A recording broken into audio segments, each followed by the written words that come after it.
Assalamualaikum warahmatullahi wabarakatuh. Perkenalkan, nama saya Lulu Amelia Syam dari kelas 11 Nia 3. Di sini saya akan menceritakan tentang biografi seorang pahlawan yang bernama Bung Tomo.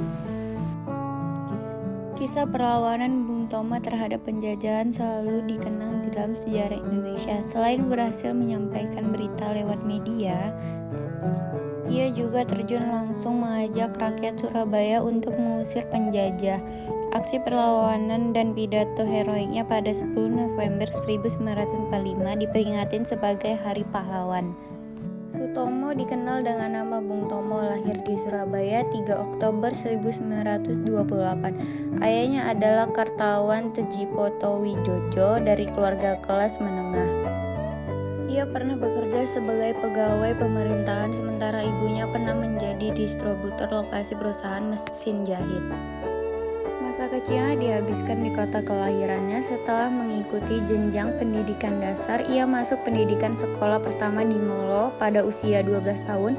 Ia sempat keluar dari sekolahnya dan bekerja kecil-kecilan. Namun setelah itu ia melanjutkan sekolahnya di HBS lewat korespondensi, tapi tak pernah lulus secara resmi. Setelah itu, Sutomo bergabung dengan Kepanduan Bangsa Indonesia atau KBI. Di sini ia seolah mendapatkan pendidikan pengganti pendidikan formal. Ia mendapatkan kesadaran nasionalisme dan perjuangan dari kegiatan paduan ini. Usia 17 tahun, ia meraih tingkat paduan Garuda di KBI. Dengan pangkat tersebut, ia mulai dikenal oleh banyak orang. Di sini, Sutomo menunjukkan kepeduliannya kepada bangsa. Selain aktif di kepaduan, ia juga terlibat dalam dunia tulis-menulis. Setahun kemudian, pada usia 18 tahun, ia menjadi redaktur mingguan Pembela Rakyat pada tahun 1939. Saat usia 19 tahun, ia menjadi jurnalis dan penulis pojok harian Bahasa Jawa Express. Selanjutnya, 3 tahun kemudian, ia bekerja di kantor berita Antara bagian bahasa Indonesia untuk wilayah Jawa Timur. Pada usia 25 tahun, ia menjadi kepala kantor berita Antara di Surabaya. Pada saat Indonesia merdeka, ia memberitakannya dalam bahasa Jawa agar tidak kena sensor oleh penjajah Jepang.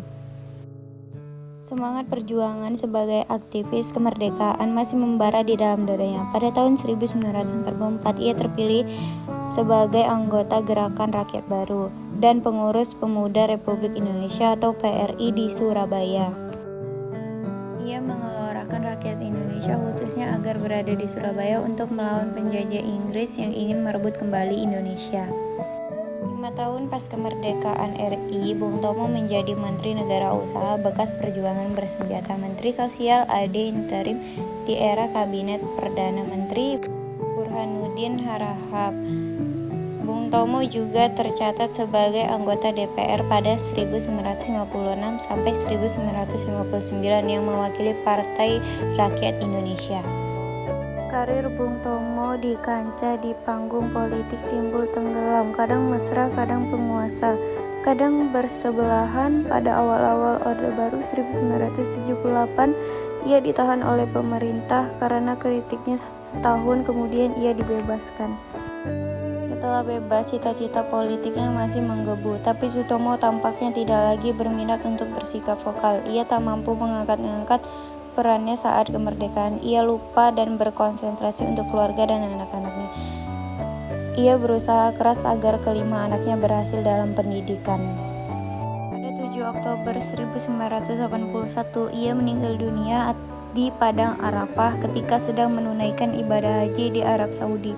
Jenazah Bung Tomo dibawa kembali ke tanah air dan dimakamkan di tempat pemakaman umum Ngagel di Surabaya. Nah, itu tadi biografi pahlawan Bung Tomo. Setelah menonton video tadi, jadi tahu kan perjalanan hidup Bung Tomo. Sekian dari saya, Lulu Amelia Syam. Terima kasih.